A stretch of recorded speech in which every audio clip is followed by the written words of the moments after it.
out there. He even did some writing for TV. You all heard of this show called Ben 10, and another one called Justice League Unlimited.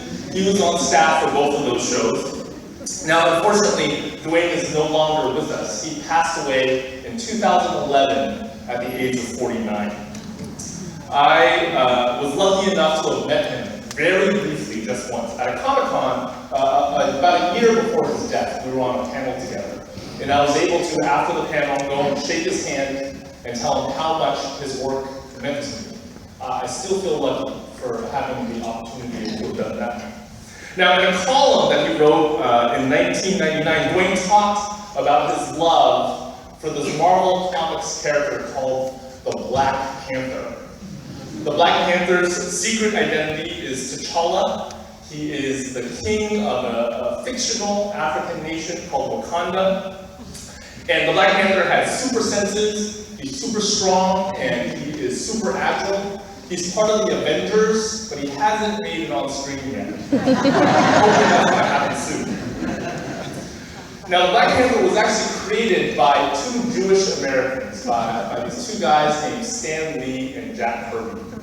Stan Lee and Jack Kirby are legends in comics. Together they made pretty much all of the Marvel Universe. They created the Fantastic Four, the Avengers, and the X-Men. And in 1966, they created the Black Panther. They did it in July of 1966, just a few months before the founding of the Black Panther Party. So people think that the coincidence, that the similarity is just a coincidence. By modern standards, the Black Panther is not a flawless example of a black superhero. So I'll give you a few reasons. First, in his original incarnation, in Lee and Kirby's first draft, he was actually called the Coal Tiger. Coal, C-O-A-L. And they gave him this really goofy looking yellow and black costume. Even in his final incarnation as the Black Panther, they included the word black in his superhero names. And this is true of a lot of early African and African American superheroes. They would do this because it was almost like what made this character special, what made them remarkable, wasn't their superpower. It wasn't the heroism in their heart, it was their ethnicity. It's a little bit of a weird thing. And finally, and this is the most egregious, Marvel Comics chose to put their premier black hero in a series called Jungle Action. He's the lead character in a series called Jungle Action. So not a flawless character. But when Duen McDuffie encountered the Black Panther for the first time at the age of 11 in 1973 in the pages of Jungle Action number 6, all of these flaws were lost on him. All Duen remembers is the dignity of that character.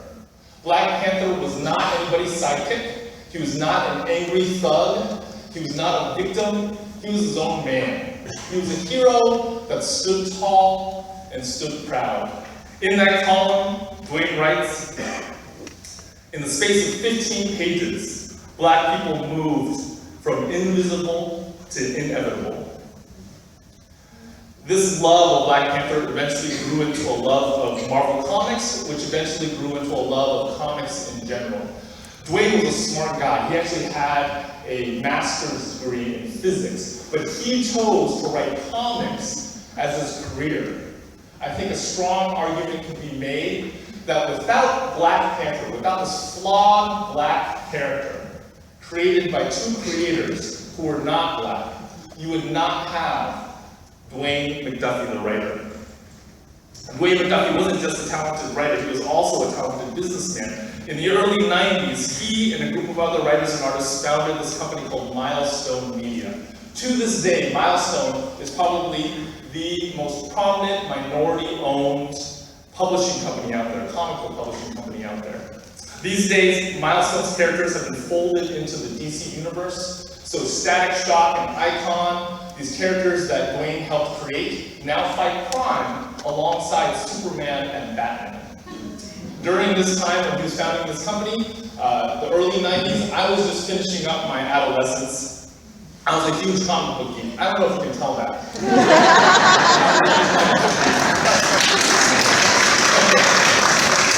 And I would visit my local comic book store every week to see what was new. One week on the shelves was this book called Zombie, X-O-M-B-I, Zombie. It was put out by Luen's company, it was put out by Milestone Media. Zombie was a scientist who became a superhero after he was injected with these nanobots. And these nanobots made him immortal, right? So what do you do if you're an immortal superhero? Well, you go and you find a secret order of superpowered nuns. So, Zombie's allies were a sister named None of the Above, and another sister named None the Less. Zombie was fun and was creative, but what made this character notable for me was that he was an Asian American. He was an Asian American male who was the title character of his own book. And the crazy thing about it was he didn't know Kung Fu.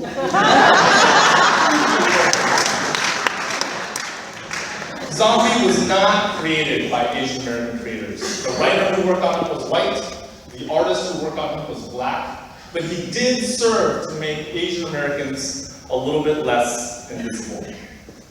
Nowadays, in books, we've been having a sustained conversation about diversity. We've talked about how we need diverse books with diverse characters written by diverse authors. And I firmly believe this. I'm actually wearing a button.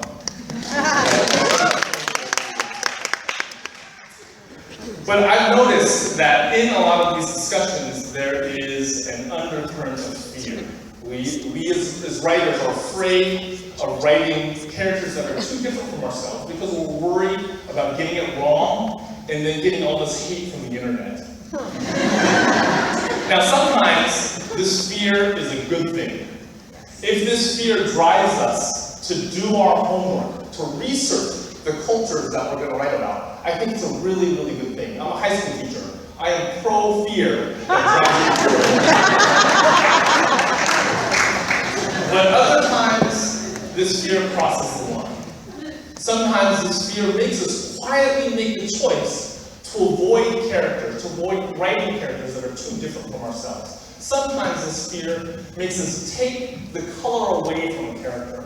A character will pop up in our heads, and then we'll actually actively take the character away because we're too afraid of what might happen if we step into his or her shoes.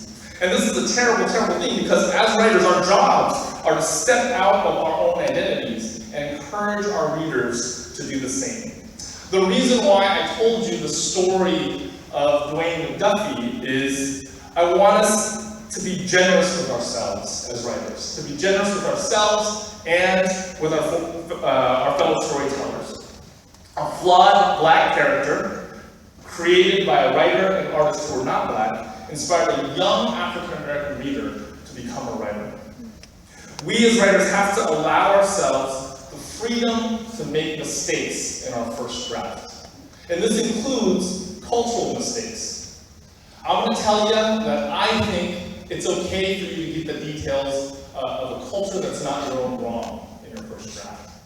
I think it's okay even for stereotypes to emerge in your first draft. Now, I think you've got to iron them out before you find them, but it's okay if they're there initially. We'll iron these problems out by doing research, by getting early readers who are insiders to the cultures that we're writing about. We'll iron these out by getting editors who have that insider knowledge to help us go where we want to go. But we can't let fear stop us from taking that first step. When we read the first drafts of our peers, we have to be generous. If we see problems, cultural problems in those first drafts, we should correct them. We should definitely correct them. But we've got to do it in the spirit of generosity. We have to remember how soul-wrenching and difficult the process of writing is, how much courage it takes to put a story on the page.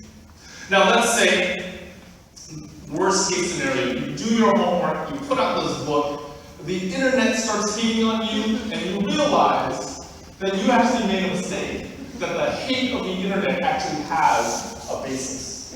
Well, what do you do then? I would encourage you to take comfort in the fact that flawed stories and flawed characters can still inspire. I would encourage you to apologize, to resolve to do better, and to move on. And I would also hope for all of us that our fear would drive us to do our homework, but our fear would not stop us. Thank you very much.